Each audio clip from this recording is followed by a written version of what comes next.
Well, hi everyone. Welcome to Ottawa Charter at 40, the Health Promotion International podcast series, exploring how health promotion principles are evolving in today's fast-changing world. I'm Samantha Thomas. I'm Professor of Public Health at Deakin University and Editor-in-Chief of Health Promotion International. I'd like to begin by acknowledging the Wurundjeri people, the traditional owners of the land I'm speaking from today. So today we turn our focus to Australia, a country that played a pivotal role in the early years of the Charter and continues to be a leader in health promotion. Joining us is Professor Fran Baum, AO, one of Australia's leading voices on health equity and public policy, and Director of the Stretton Health Equity Program at the University of Adelaide. We're also joined by Dr Belinda Lunnay, a Senior Research Fellow at Torrens University, whose work looks at the social and commercial forces that shape health and well-being. And with us too is Associate Professor Gemma Crawford from Curtin University, a long-time health promotion advocate and academic whose work is guided by social justice, equity, and community empowerment. So together today, we're going to explore how healthy public policy has evolved in Australia since the 1988 Adelaide Conference, the achievements and the challenges along the way, and what lessons we can take into the next 40 years. Hi, welcome everyone. Thank you. So Fran, I'd love to start with you. Can you take us back to the 1988 Adelaide Conference? Why was this such a significant moment for Australia, and how did it connect to the early vision of the Ottawa Charter? Well, if we think back to 1988, it was really quite an exciting time in Australia. There was lots of activity around health promotion. There was a Better Health Commission federally that was really breaking the boundaries in thinking about health. And in South Australia, in Adelaide, it was particularly exciting. We had a very progressive health minister, John Cornwall, and he had established a social health office which had produced a social health strategy, which had a lot of the ideas of social determinants of health way before that term was widely used. And we also had a thriving community health movement, which went along with a community health association called SACHA, South Australian Community Health Association.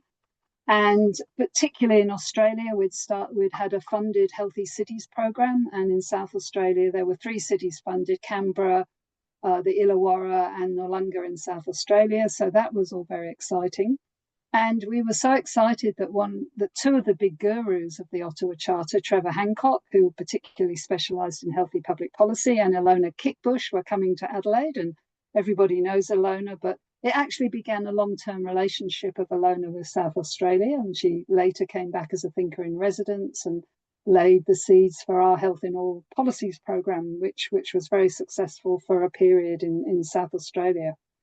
And of course, most excitingly of all, the inspirational Halfdan Mahler, the Director General of WHO, was coming to Adelaide. And he, of course, was the person who had been one of the key movers behind the Alma Ata Declaration on Primary Health Care in 1978. And for the community health movement, that was our absolute Bible, to which we'd added the Ottawa Charter. So we had Alma Ata, the Ottawa Charter, which in lots of ways had translated Alma Ata for high-income countries, and it was very, very exciting. And the interesting thing was, I think most of us in community health had to gate crash the conference because it was quite hard to get a ticket. And of course, being an advocacy movement, we managed to do that quite successfully. And so, Fran, the Adelaide Conference really reaffirmed social justice as a prerequisite for health. So how has that principle shaped health promotion and public policy in Australia over the last 4 decades? Well, I think it's really done. I mean, it has shaped our approach, particularly I think in the academic world. If you think back to we're talking mainly about behavioural health promotion in terms of health promotion, and then I think Australia really led the way to say, well, there's a myth of that, and there's not a lot of evidence that telling people change their behaviour works. And over the subsequent decades, there's been a whole lot of commercial determinants of health work, social determinants of health work. And in Australia, I think we've made some really, really good advances. But of course, we know that health inequities are going backwards. If we compare 1990 with today, then the difference between the top group in Australia and the bottom quintile has gone from 1.5 times difference in kind of life expectancy to something like over 2 times. So while there's been more focus on the underlying determinants of health, we've actually seen wealth inequities grow and health inequities grow. And I think we've seen, and added to that now, of course, we have climate change breathing down our neck, and we've just had the National Climate Risk Assessment showing us how much that's going to threaten us. And so, we need to build that into all our considerations about health equity. But I guess some of the positive things are the Health in All Policies initiative that was very prevalent in South Australia, the community health centres in South Australia and Victoria, though we no longer have them in South Australia. The, of course, Aboriginal Community Controlled Organisation that really does look at not just at providing health service, but also advocating on a whole lot of healthy public policy. And an organisation like Vic Health, which has really taken up the mantle and taken up issues, including commercial determinants of health. I think the fact that Medicare has continued and thrived over that period, even though there are issues with out-of-pocket payments, but we still have a universal health insurance scheme, and access to health services are an important social determinant of health. So and of course, some fantastic legislation on smoking with the plain package legislation. But I think we've still got a long way to go to really mainstream the fact that all sectors are responsible for health outcomes and have that contribution. And while that message is accepted to some extent, I think the enactment of it still has a long way to go, really. Fran, as always, that is a brilliant way to set the stage for our discussion today. And Gem, I know I'm going to ask you some questions about some of the infrastructure that's been set up around health promotion. But first, Belinda, I'd love to bring you in here, if I may. The Charter called for action on big structural drivers of health. And yet so many of the public health messaging that we have still targets individual choices.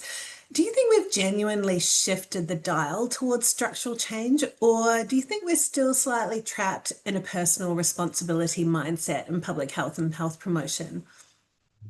Yeah, thanks, Sam. No, I don't think we've shifted the dial towards structural change. I'm still writing about that far too much in academic papers to believe that we have. What I see is that public health really does still remain quite tied to a biomedical model of health focused on individual behaviour change, as you say, thinking medications, screenings, campaigns, which do have a place, but we also need a place for these structural health promoting approaches that do address the broader determinants. And this brings to mind, jumping off of Fran's introduction, is environmental degradation. We're also seeing the impacts of insecure housing, food and economic instability, the ongoing, particularly prominent at the moment. And we know these things enable people to be healthy. We saw that outlined by the Ottawa Charter. And I think where we're kind of going wrong is these interventions seem to be very easy to evaluate. They're seen as being cost effective because they reach a large body of people, but they're often short-term focused, they're inconsistent, they still lack equity considerations, and they definitely don't account for local context.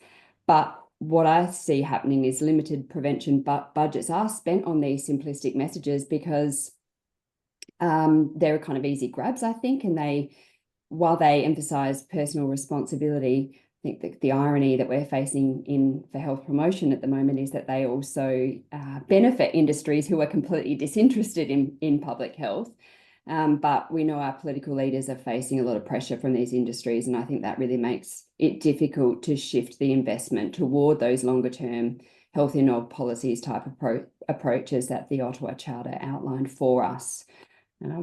Yeah, so I think, no, we have. I know you work in alcohol and I work in gambling, and I think we're both pretty familiar with the weight of those personal responsibility messages, but also how similar those messages are sometimes when they come from both government and industry. The parallels between the two are quite significant. So if shifting the focus from individual blame to structural change is still a challenge, then community action becomes even more important. And Gem, I'd love to bring you in here. One of the strongest messages from the Charter is that real change happens when communities are actively involved. I know every single one of us on this call has been involved in that community action in some issue or another. You were previously president of the Australian Health Promotion Association. What are some of the examples that stand out to you of advocacy groups or grassroots movements that really have played a role in driving healthy public policy in Australia? Thanks, Sam. I think what really strikes me is how some of the most enduring policy wins that we have in Australia have come when affected communities weren't just consulted, but when they're actually leading the charge. I think that goes back to the Charter's vision of enabling people to increase control over their health.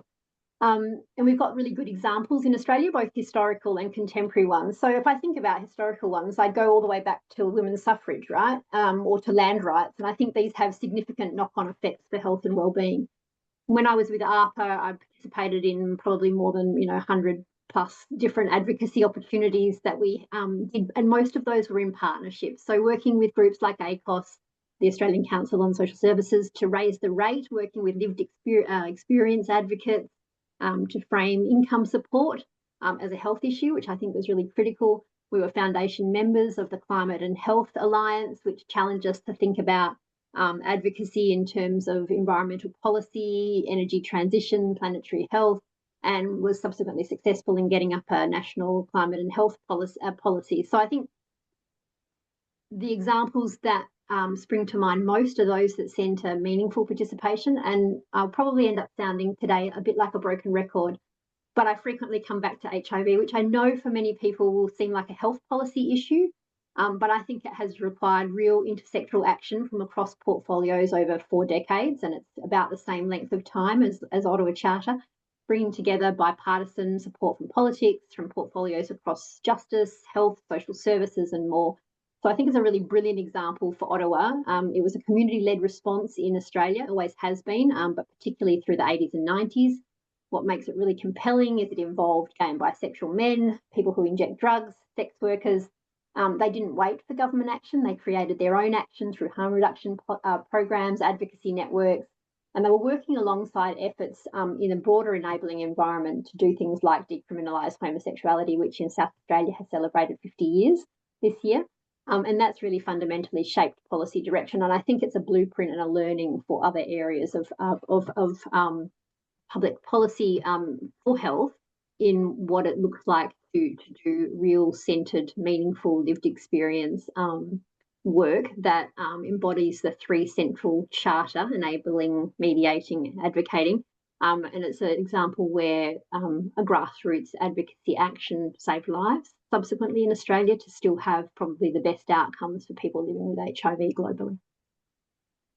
And I know many of us on this call will know the late Professor Jim Hyde, who was really central to some of those movements. And I know his daughter Sophie has just released a film about Jim's life, and that's premiering at the Adelaide Film Festival, I think, over the next few weeks. And we actually have an episode coming up where we're going to talk to some of the people involved in some of those early advocacy initiatives around HIV. I know Alona, in the first podcast that we did for this series, mentioned that and kind of the work that was going on in HIV/AIDS at the time that the Charter was being established. So Australia, Gem, has led the way on policies like plain tobacco packaging that Fran mentioned as well. What do you think those successes teach us about how bold advocacy and really smart coalition building can actually make change happen? Thanks. So that's a really great question, because I think plain packaging is really instructive as a case study, because it shows us that bold policy action requires, I think, 3 things: unshakable evidence, strategic coalitions, and the courage to withstand enormous pushback from community, from industry. And I think probably what, in my view, made it work was that groups taking action didn't just present research, they made it a narrative that resonated with the public.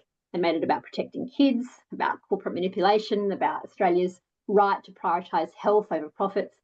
And I think when the tobacco industry launched those massive legal challenges, those investor-state disputes, the WTO, World Trade Organization complaints, the High Court cases, the coalition held firm because the community mandate was really, really clear. And so the coalition building was really sophisticated. It wasn't just the usual suspects. You had, I think, health promotion groups, you had cancer groups, you had medical institutions, but you had grassroots, crit organisations, parents' voices, and galvanising of political support on both sides or across the aisles. That was carefully cultivated over many decades by, very inspirational public health leaders here and globally. And I think that's the Ottawa Charter mediating in action, bringing together those diverse interests around a shared health goal. And so I think two things. It teaches us something about bold advocacy needing a long runway. So plain packaging and movements like it doesn't emerge overnight. It builds on decades of tobacco control groundwork and cultural norm shifting and incremental policy wins. And I think what strikes me is that the advocacy community built credibility, established the evidence-based and created political will before making that ambitious push. I think the other critical lesson is, in my kind of flight narrative, is you need a long runway and you have to be prepared for a quick takeoff, because industry will use every legal, economic and political tool available and at their disposal to fight efforts to compromise their profit margins. And so we have to anticipate that resistance, we have to have bulletproof evidence, and we have to maintain community and political resolve over time. And I think plain packaging is a great example of that. Yeah.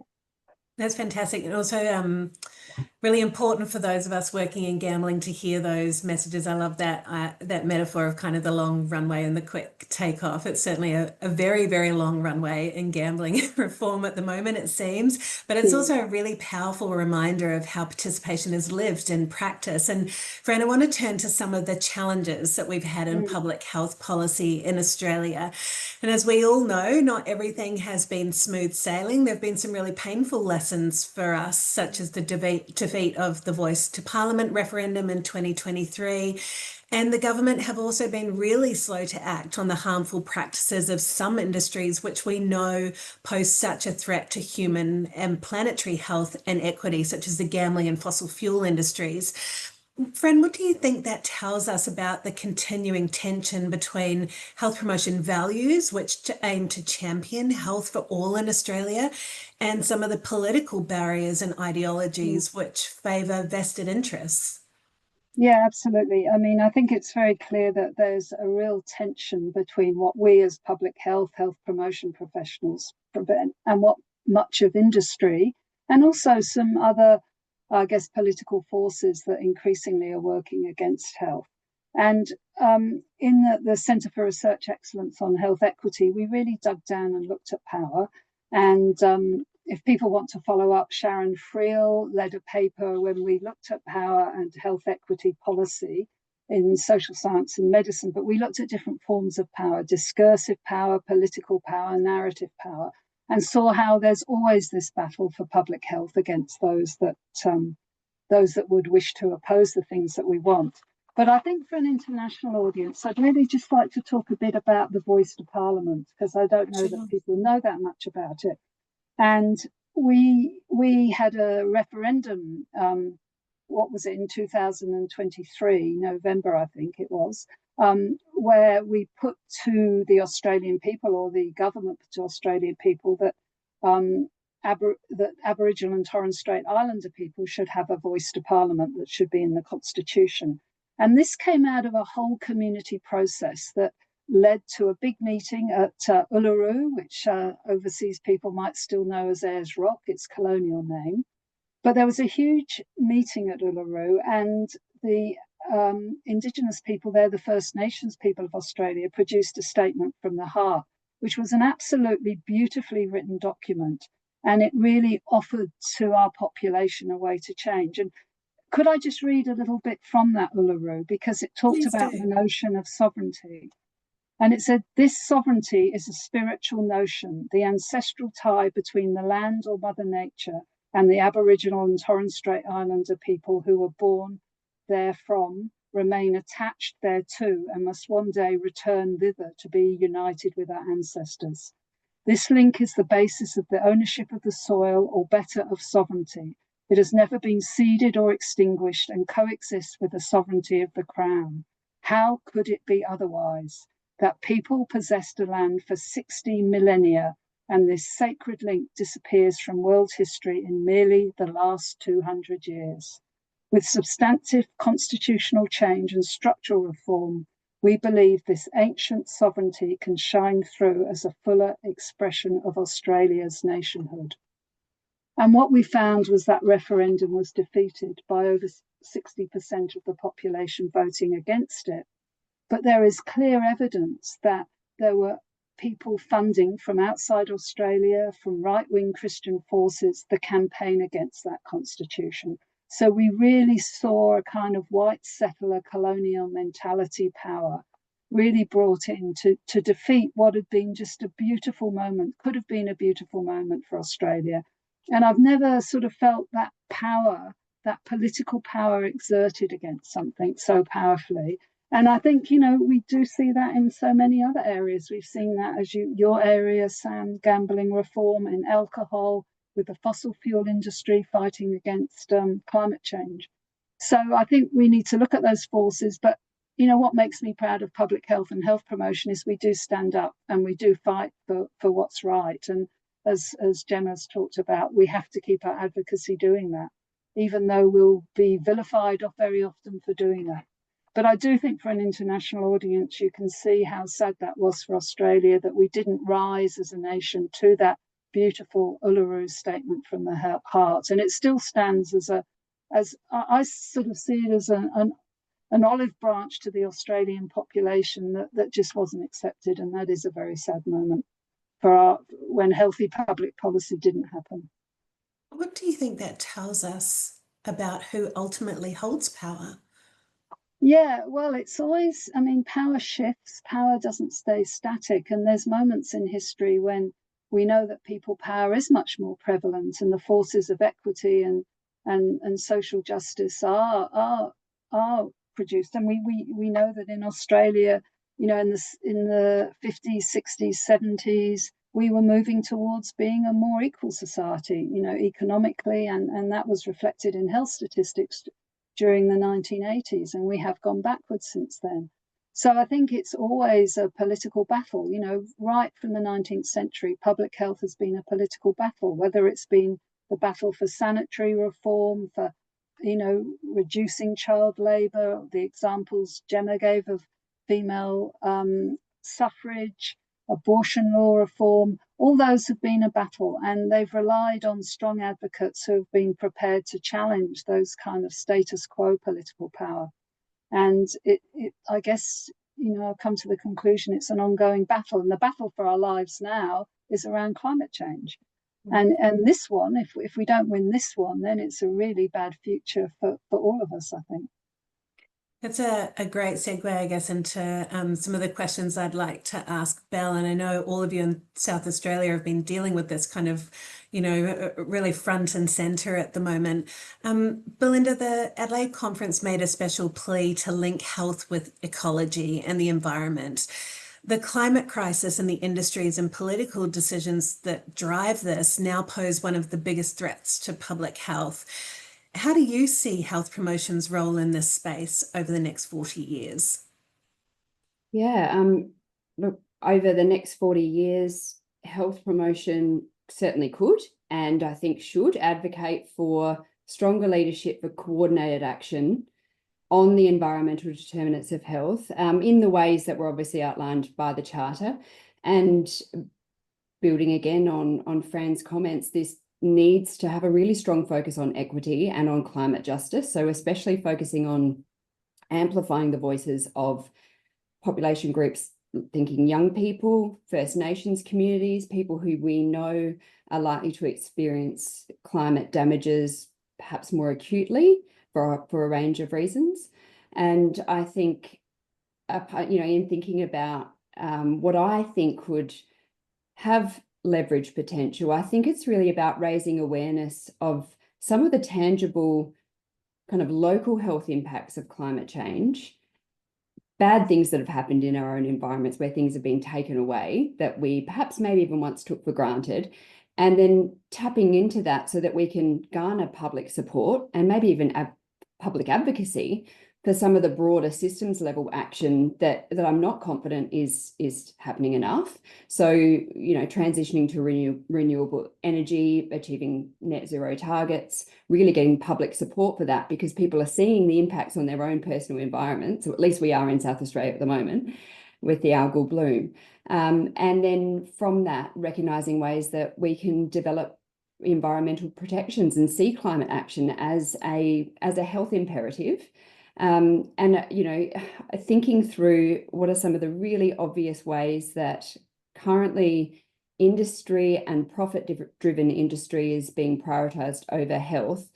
The example in Tasmania of what is a highly profitable industry, farming Atlantic salmon, a non-native species. Obviously, it's bringing a lot to the economy in Tasmania in Australia, and it's a source of employment, but it's having diabolical impacts on the environment. And to the extent, it's only through our experiences with the algal bloom in South Australia that I've started reading about some of these examples. And it's ludicrous that this is going on. Big industry utterly destroying environments. And why is that being allowed to happen? I think we just, over the next 40 years, we need to be far stronger on regulating some of the impacts we're seeing on biodiversity, for example, and impacts of pollution.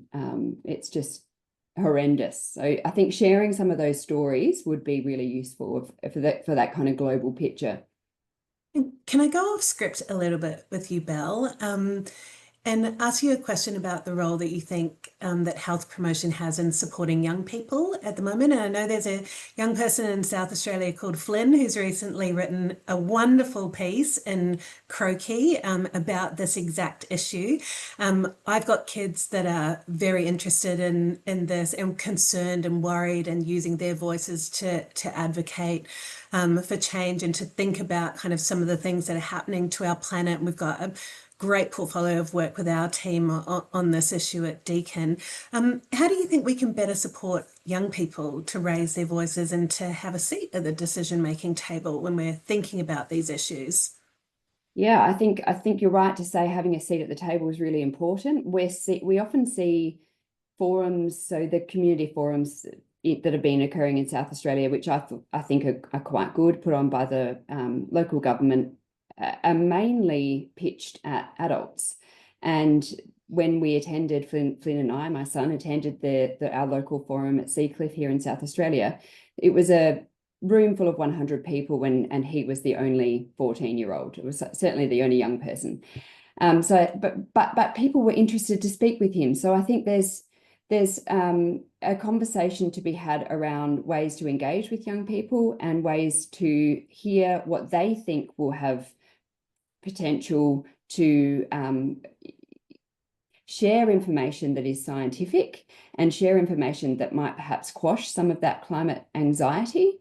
And that's not to say that the climate anxiety isn't warranted, but Flynn and I have both had long conversations about some of the misinformation that has been spread around the school environment and some of the, I think, tapping into the cancel culture that occurred during COVID out of fear rather than out of real sort of scientific need.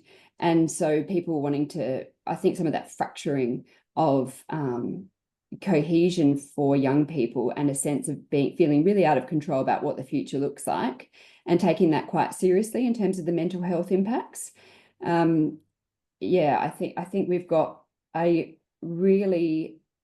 moral obligation to improve communication with young people and listen as well. And that raises a great question about the infrastructure that supports health promotion. And Gemma, I'd love to hear your perspective here. So the Adelaide Conference helped professionalise health promotion in many ways through associations and university programs and agencies like Vic Health and Healthway and WA. How important has this infrastructure been in sustaining the Charter's principles? Thanks, Sam. And I might comment on Belinda's point about and yours about the need for, young people's voices. I don't think we've done a very good job, and I'm going to talk a bit about that in a minute, but just in terms of ways to embed those structures for decision-making processes for young people. So not just having a seat at the table, but leading the charge. And I think there's both a skill set that needs to be supported, but also some mechanisms built in to allow those forums to take place. And I think we could noodle on that together collectively about how we could do that better. But I think infrastructure is critical. Fran mentioned much earlier about the same time as Adelaide was ramping up, health promotion was also ramping up in Australia. You talked about the professionalising agenda. So I think recognising that system strengthening, strong institutions, robust governance, adequate funding has to wrap around the critical work that our researchers, practitioners and policymakers do. But we have to have a long-term vision to do that, and that has to be sort of future-proofed. People speak a lot about Vic Health and Healthway, which were funded out of tobacco taxation originally. There are other institutional examples in South Australia, also in Queensland, now of kind of embedding structures for prevention and for health promotion. And these are really, really fantastic examples where you can bring together funding and policy making and practice. Certainly in the case of Vic Health and Healthway, those are long-term, since the 80s of dedicated funding streams for health promotion action that aren't subject to the usual electoral cycles. And I think that's really, really important. Supporting that, university programs that built a professional workforce with shared language, with theory and practice frameworks, and the Australian Health Promotion Association and similar bodies which created communities of practice where people could learn from each other, maintain standards, speak with a collective voice. So I just want to talk briefly about workforce capability. And I know not everyone agrees with a professionalising agenda, and Fran and I have had conversations about what that means in terms of health promotion as a more social movement. But I hope what we can all maybe agree is that a workforce that's aware and engaged in upstream action does require some competencies or some capabilities beyond traditional health education, which Belle spoke about earlier. So we need skills in policy analysis, advocacy, intersectoral collaboration, working with complex systems, understanding politics and power. And Fran spoke passionately about power before. So I think if we're going to achieve the Charter's vision of healthy public policy, that needs practitioners who can work across portfolios, build coalitions and navigate political landscapes. And so that piece of infrastructure becomes really, really important. I think we've done a lot to achieve that, but I think there's a little bit more we could do. What do you think in particular needs strengthening? Yeah, thanks. It strikes me that there's still a fragility. So in the time that I've been involved in health promotion, it's been centralised, decentralised, funded, defunded, legislated, and then those legislative mandates have been weakened or removed. And I've appeared to Parliament to speak about when the Preventive Health Agency was being disestablished, those sorts of things that we were so optimistic about, what that meant for a joined up approach to prevention in Australia, and then how quickly it turned on a dime. And so I think long-term vision and funding are often less clear. As a colleague, I think, once said to me, Australia is great at developing beautiful strategies and frameworks, but we have a much more patchy track record when it comes to adequately resourcing them, to monitoring and evaluating them, and to sustaining them beyond that initial enthusiasm. So I think we could watch and wait for this new Australian CDC. So for our international audience, Australia is finally moving towards developing its own Centres for Disease Control called the ACDC, like the band. And we're still building that institutional architecture, and it's really in its early days. And I think it could do a lot, but we have to kind of wait and see what that's going to mean, because I think professional infrastructure alone isn't enough. We need to have sustained political commitment and genuine investment. All those three things have to come together.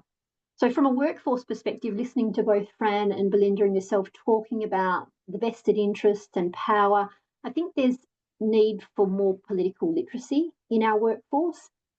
Starting early, we could bring young people along with us, but our general health promotion workforce, and possibly a set of more meaningful examples for how practitioners can work cross-sectorally outside the health system. If our biggest gains are going to come from outside health, we have to kind of teach people how to better work across portfolios. Fran always says we need to get more health promotion people in Treasury. I agree. I think that's also education, housing, economic policy. We have to have people not shy away from talking about the economy and economics. And I think that would be a really, really good, worthwhile thing for us to do. A couple of quick other things. There's the challenge of scale, I think, and consistency. So we've got pockets of excellence. And I think our colleagues do a remarkable job with relatively limited resources and kind of a very patchy infrastructure. We've got strong programs in some states and territories. We lack national coordination now and shared learning platforms, which we have had previously. So we don't have the networks that allow a practitioner in regional Queensland to learn from innovations in South Australia. These have weakened, I think, over time. And to that point, I think we need to strengthen the career pathways and job security for health promotion practitioners. I think it's really hard to build sophisticated political literacy and long-term relationships across sectors when positions are 12 months funded, or they're vulnerable to every budget cycle. So that expertise that we're talking about, building coalitions, understanding policy windows, navigating complex systems, they take stacks of time to develop and continuity to deploy effectively. And so we need to be able to have practitioners see a pathway for themselves into the future. And we can't take for granted that the pathways that we have now will be there. So I think, again, we have to be ready for both that long runway and the quick takeoff. Yeah. So the structures are starting to be built. There's a bit of a way to go. But there are also questions about the types of evidence that are valued in health. And we're all academics, so we deal with evidence all the time.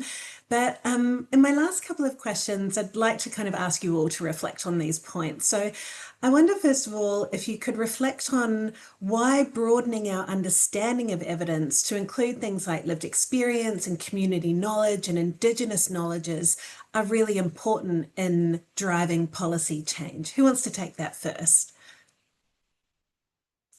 I'm happy to, Sam. Great. Well, I think we've got a great example in South Australia with this harmful algal bloom that Belinda's already talked about. So we've got this bloom, which is now covering about a third of our coastline. It's affected our fishing industry, our tourism industries incredibly badly. It's killed over 500 species. Literally hundreds of thousands of marine animals have died, including white pointer sharks, dolphins, seals, as well as all the fish. And the government, rightly, I guess, is concerned about the economy, and I think is downplaying the impacts of this. And the lived experience that we've seen through submissions to the parliamentary inquiries where people have put it, but also through, if you look at social media, you'll see a lot of people reporting how they feel about it, both physical health effects, mental health effects. I personally live right on the beach, and I've had quite severe respiratory and breathlessness and skin irritation, which many of my neighbours have as well. And so that's the lived experience. We don't at the moment have any formal research to look at that, but I think we need it. But the sort of canary in the coal mine is being alerted by lived experience without any doubt. And, you know, one of my concerns as well, and the community is doing this, is that the mental health impacts can be very easily pathologized down to you should see a psychologist. But in fact, there's some fantastic community responses, like a group of young people in a community called down south, Willunga and McLaren Vale, have made these beautiful, huge lanterns of some of the sea creatures that have died. And they've called it Toxic Surf, just to sort of memorialize this terrible mass kill-off of our marine life. And so what they've done is a collective response. They haven't individualized their distress. They've got together. They've had a community arts project. And I think that's really valuable information for people's need to connect. And I think at the moment, the strongest response, I mean, there is a government response, but I think the community response of the type Belle's talked about and these other community responses really show the value of people's lived experience, bringing it into, well, what should a health promotion response to this terrible marine ecological crisis that today there were a submission to our state parliamentary inquiry saying this boom could last, this algal bloom could last for a decade. So we've no idea. That was the worst case scenario. But I think it is really quite dramatic. And I think lived experience has been vital to the health promotion response. Great answer, thanks. And it's a good reminder from me as well to make sure that we have one of these health promotion editorials and podcasts about the role of the arts and health promotion. It's so important and something that we don't talk about very often at all. So thanks, Fran, for that great idea. I'm going to make sure that I embed that within this series. Belle, what about you, kind of thinking about evidence and the types of evidence that we value? Yeah, thanks. I was reflecting on what we often think about when we think about these neoliberalized messages that are directed at individuals. So if I think about the work I do around alcohol consumption, we've got national guidelines that say drink within this certain range, and that's for low risk drinking. That's to reduce the risk of alcohol-related harms. And I mean, most people, whether or not they know about the guidelines, they know that alcohol is not necessarily good for them health-wise. But when we think about the lived experience, and I have done a lot of work with women who are living in poverty, and the kinds of stories they tell me are that they use alcohol as a tool to get by the necessary day-to-day experiences of working out how you'll pay the next bill that you weren't expecting.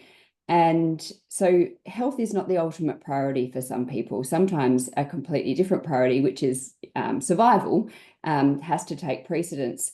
So I think if I think about why that's important for health and framing it within the Ottawa Charter and what would enable people to gain some sense of control over their lives so that they can then take action on these health-related messages, and we're thinking about policies outside of health, then it really is things about economic security, and it really is about relieving people from feelings of shame.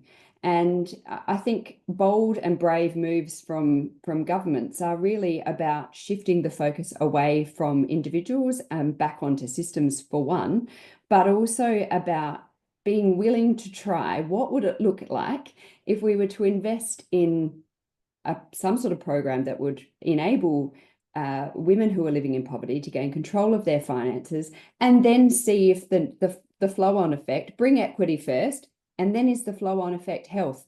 But that takes patience and it takes time. It's difficult to evaluate. And one of the things we've tried to map out in our editorial is the ways that the Charter could be used to evaluate that kind of policy. Don't like the word intervention, but that kind of policy approach. So I think, the lived experience is important there, rather than just, banging against that brick wall with these messages that go nowhere except shame. Mm-hmm. Jem, any final thoughts on this? Yeah, thank you. I think it goes really to the heart of health promotion and the Charter, meaningful involvement towards greater democratic participation and self-determination. There's that great quote by Professor Irving Selikoff, who did all that amazing work on occupational and environmental health, particularly asbestos in the 1960s plus, who said that statistics are just people with the tears washed away. And so I don't dispute the role of big data. I'm a little data person predominantly, but I don't dispute the role of big data. But when I really reflect on our most successful practice and the practice research and policy that I've been involved in, particularly across HIV and Aboriginal and Torres Strait Islander health, migration, housing insecurity, and the work I've done with you, Sam, on gambling, I think what I note in terms of centering those voices is there's been real respect, there's been mutuality and practice-generated evidence alongside more traditional forms of research that often policymakers want to see. And I think what makes this work is that people with lived and living experience draw on their understandings of their communities. They don't just provide service delivery or community development, they take active leadership roles in driving policy advocacy and law reform. And I think that's what systems strengthening and transforming. And again, if I come back around to the HIV example, I think part of the reason that Australia became a world leader here is because we inverted the usual power dynamic. Community expertise wasn't just consulted, it was centralised, it was resourced, and it was respected. And it built, the policy was built on community knowledge rather than imposing policy on the community. And I think that's the Ottawa Charter legacy made real, but it's sometimes a model we've forgotten in more recent policy debates. So those stories, the practice wisdom, the community knowledge are important. They're as important, if not more, I would say, as the randomised control trials. And as the old health promotion adage goes from Prof. Larry Green, I think, is that evidence-based practice needs practice-based evidence. And I think that's kind of exactly right. But it also requires something a bit more fundamental. It requires us to redefine what counts as evidence and whose voices are centred. And I think that's a reckoning for the Charter because we didn't consult widely enough with First Nations people and people from the so-called Global South. So in the future, health promotion will need to privilege different voices and leaders and get serious about decolonising and demedicalising our current practices and not just continuing to accept, I think, those that build on harmful paradigms and perpetuate inequalities. Two final things. It requires courageous conversations with policymakers. We have to challenge them on the evidence that they need, because actually sometimes the type of evidence they think they need isn't actually what they need. But we also have to step forward to support and reinforce their good work when they're brave enough to try something different, because sometimes they are willing to hear different types of evidence, and we have to kind of keep reinforcing that. And so to Fran's point about the canary in the coal mine, I think our communities are the sentinels in the watchtowers. They're the first to notice when there are challenges and when priorities need to shift. So I think we just need evidence that's more participatory, that's generated more democratically, that has greater community ownership, where knowledge is taken back to community, owned by community and lived within the community. And it's deeply grounded in both practice and community. And I think that's not just ethical, it's actually what works. So, yeah, thanks. That brings us perfectly, I think, Gem, to our final question, just in our last couple of minutes. I'd really love to hear, again, from each of you on this. So what is your call to action for the next generation of health promoters as we look to the next 40 years of the Ottawa Charter? Fran, we'll go to you first. Okay, well, I think the first thing is that health promotion, yes, is a profession, as Gemma said, but it's also a call to social justice and equity, and it's really important for people to make that stand. And I'd call on the old union call, you know, united we stand or divided we fall. So I think we need to be really united in pushing for equity and social justice in all the ways that we can. I wrote an article some 30 years ago saying that as health promoters, we need to be troublemakers for health. And I think we still need to be troublemakers for health. I love that. I think that's a great call to lots of our early career researchers out there as well. We definitely need more troublemakers in this field. Belle, what's your call to action? My call to action would be to feel encouraged, because I know I think I've given a sense that things are seeming quite desolate in the way that I've framed some of my points today, but I do feel quite encouraged. In South Australia, we've got a preventive health agency that is enshrined within our legislation, that agency is tasked with preventive activity, and that activity is intersectoral, so not only health policy. And I think that it's a good time in health promotion. I think that there's a lot of potential, and so in honesty, my call to action would be to, through your practice, to look at the Charter and to think about the ways that we can develop an evidence base for health promotion working and for having good effect, and advocating on that basis for increased funding, for increased, different voices, as Gemma's so perfectly articulated, to move into this next phase of the next 40 years of the Ottawa Charter. So I think feel encouraged is the call. And Jim. Great, thank you. So I think when I think about the next 40 years, I know it is easy to feel disillusioned given the state of the world. And I understand that this is particularly anxiety provoking for those who are starting their career. But I think I would echo Belle's comment. I want to be really positive here, because I'm a believer in critical hope.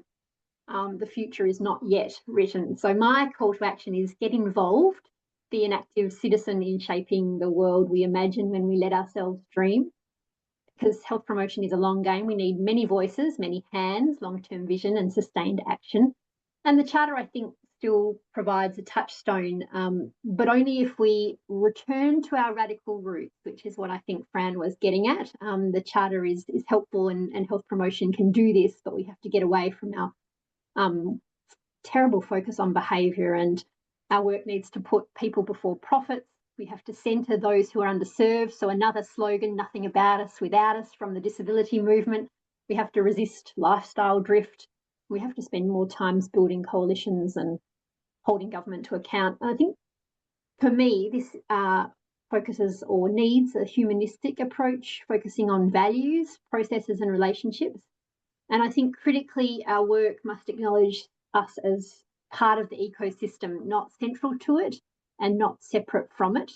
We have to build leadership capability that's going to grapple with questions that our historical frameworks have inadequately addressed. So intergenerational justice, planetary health, and what it truly means to deliver on Ottawa's vision of, in a growing kind of in an era of growing inequality. And I think finally, the Charter, it gave us a blueprint, and I think we just have to be really bold and have courage to act on it, as those who did before us did in their call to action, and those who come after us will in theirs. Thanks. So to summarise from the three of you, we need more active, positive, radical troublemakers in health promotion. So thank you so much to the three of you. That brings us to the end of today's brilliant episode of the Ottawa at 40 series from Health Promotion International. And just a huge, huge heartfelt thanks to my guests, Professor Fran Baum, Associate Professor Gemma Crawford, and Dr Belinda Lunnay for sharing their reflections on the influence of the Ottawa Charter here in Australia. As we've heard, the Adelaide Conference was not only a milestone for Australian public health history, but it also is a reminder that healthy public policy requires courage, participation, and vision. 40 years on, the Charter continues to challenge us to think big, act collectively, and ensure that equity remains at the heart of health promotion. I'm Professor Samantha Thomas, Editor-in-Chief of Health Promotion International. Join me next time as we continue exploring the Charter's legacy around the world and what it means for the future of health promotion.